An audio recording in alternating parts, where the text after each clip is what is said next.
आज हम हिंदी व्याकरण का पाठ 1 पढ़ेंगे। तो देखिए, पाठ 1 भाषा और व्याकरण। भाषा प्रत्येक व्यक्ति अपने मन में उठने वाले विचारों अथवा भावों को दूसरों तक पहुंचाता है। वह अपने वातावरण में होने वाली क्रियाओं, बातों व व्यवहारों पर अपनी प्रतिक्रिया व्यक्त करता है।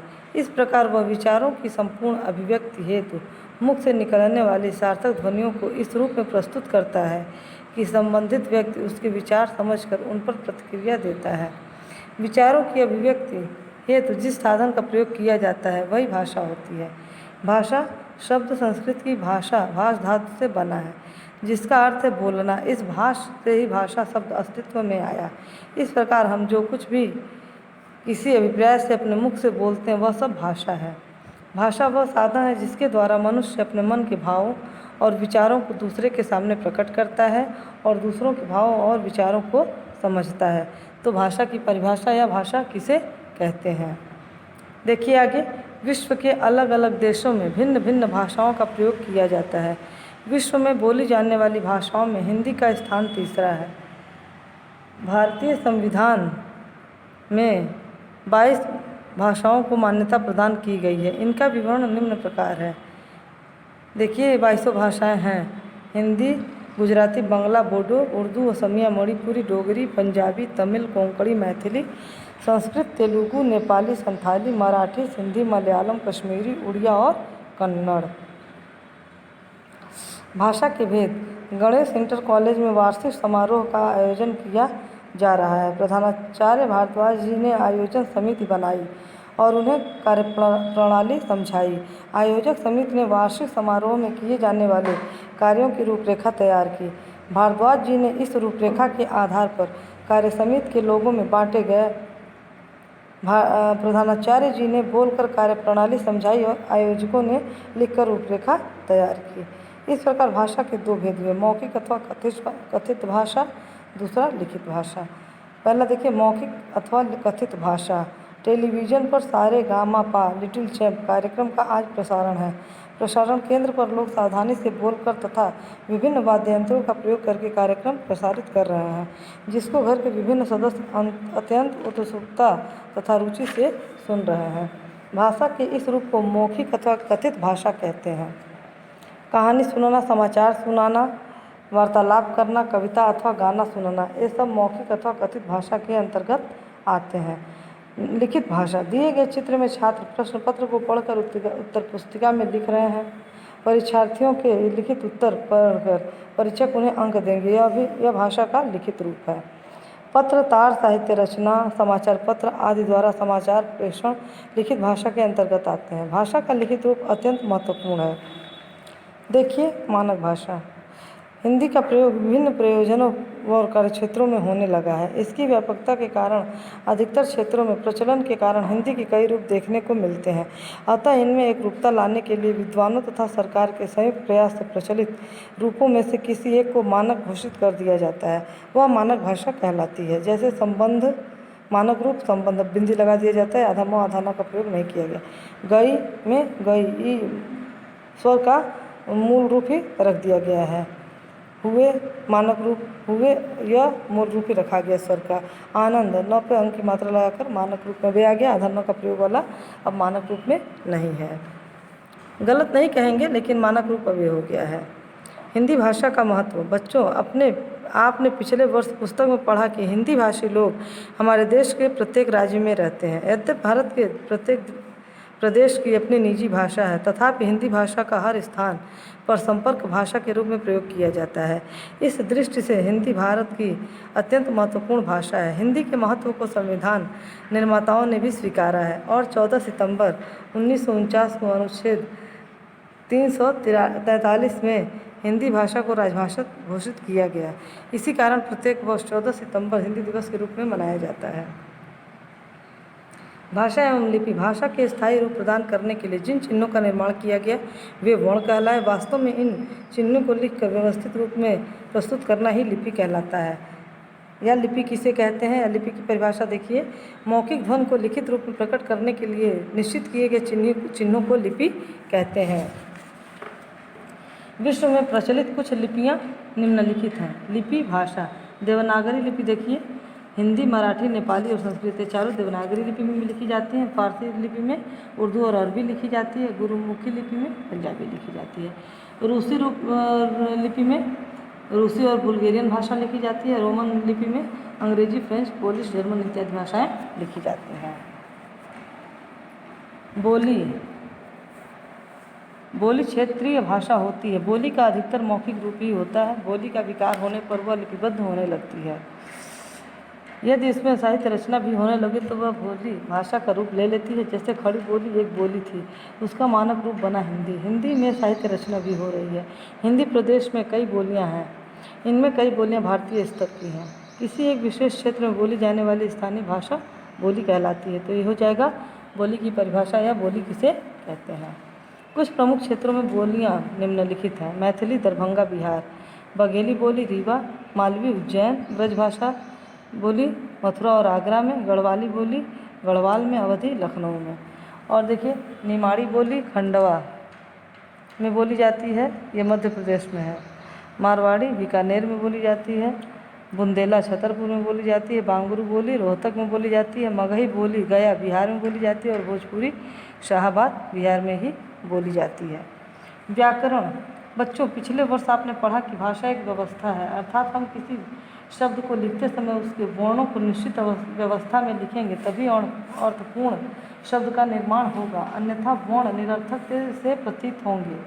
जैसे मुस्कुराहट एक सार्थक शब्द है, परंतु यदि इसके स्थान मुस्कुराहट लिखें, मुकुसराहट लिखें तो अटपटा प्रतीत होगा।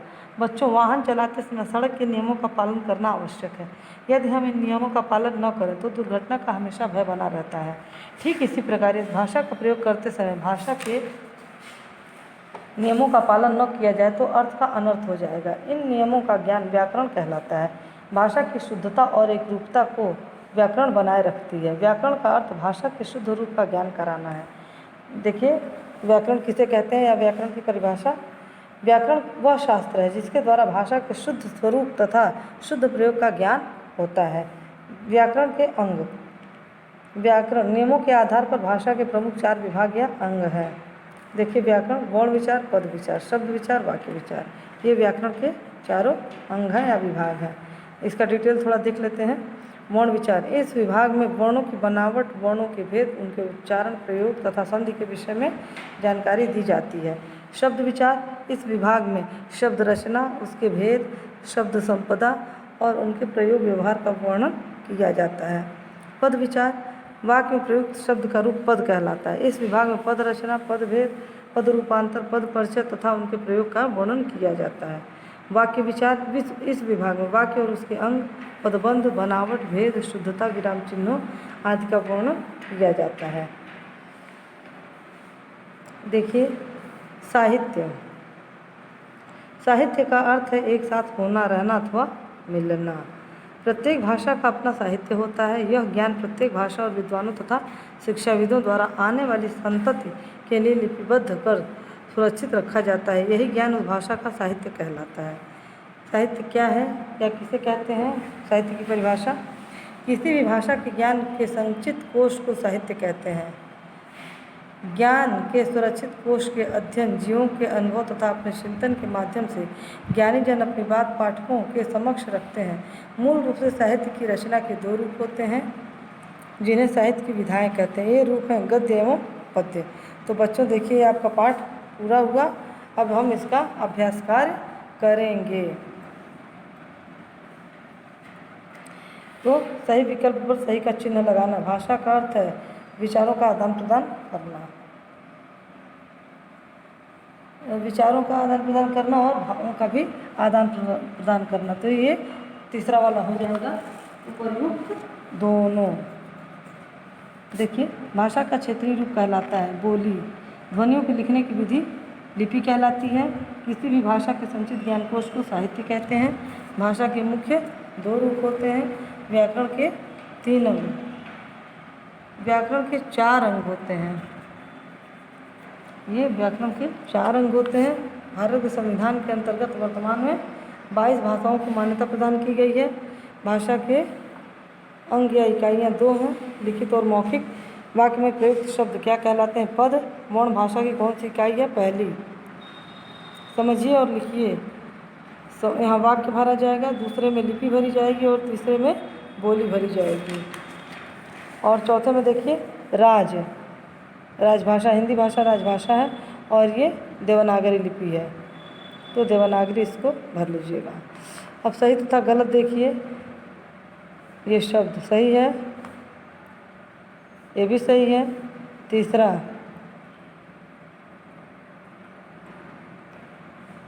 गलत, क्योंकि सामान्यतः तो हम बोल कर ही तो पहले भाषा का प्रयोग करते हैं, बाद में लिखते हैं ना। ये व्याकरण बनाए रखती है और इसकी ये मतलब पहला दूसरा सही, तीसरा गलत, चौथा और पांचवा सही। फिर देखिए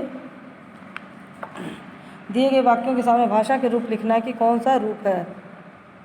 मौखिक भाषा है, ये लिखित भाषा का रूप है, ये मौखिक भाषा है और चौथा लिखित भाषा है और पांचवा मौखिक भाषा है। तो जो भाषा है वो लिख दिया गया, अभी अपनी बुक भर लीजिएगा।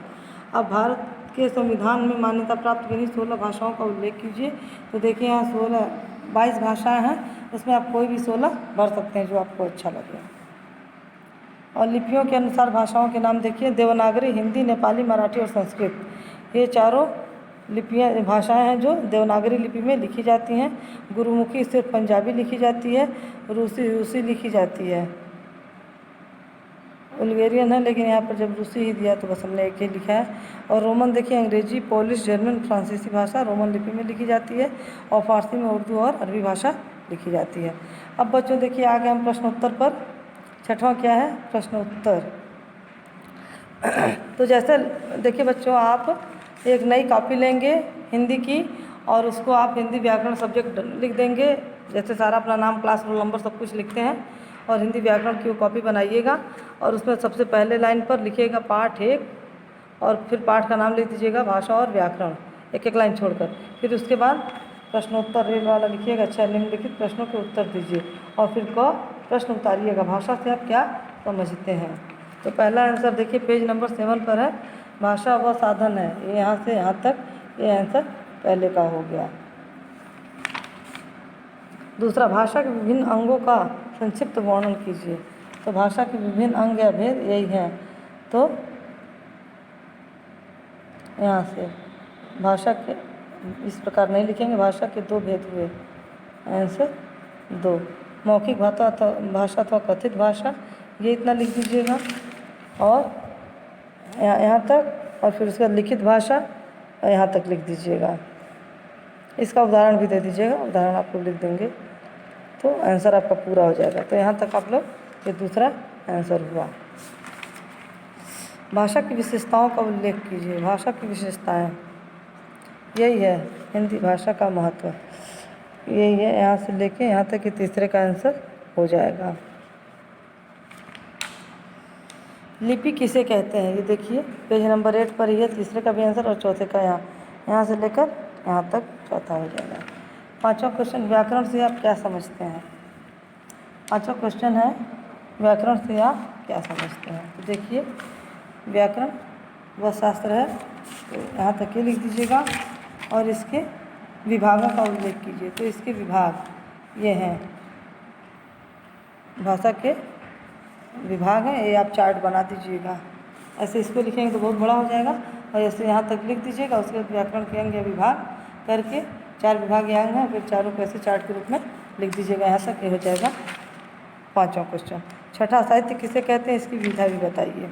तो देखिए साहित्य यही है ना, आंसर नंबर 6 मतलब छठा च। किसी भाषा ज्ञान के संचित कोश को साहित्य कहते हैं। और इसकी विधा पूछा तो इसकी विधा गद्य और पद्य, मतलब 2 विधाओं में साहित्य रचना होती है, गद्य और पद्य में। ठीक है, ये हो गया। 7वां, निम्नलिखित शब्दों के मानक रूप लिखिए। हुए हुए, नई नई, आई आई, स्थाई स्थाई, आनंद आनंद, झंडा झंडा। और उसके बाद संबंध, अंग और संपूर्ण। बच्चों देखिए स्थाई का मानक रूप ही लिख दिया तो हम वही रूप लिख देंगे, स्थाई। ठीक है, ये हो गया आपका पाठ 1 आपका पूरा हुआ।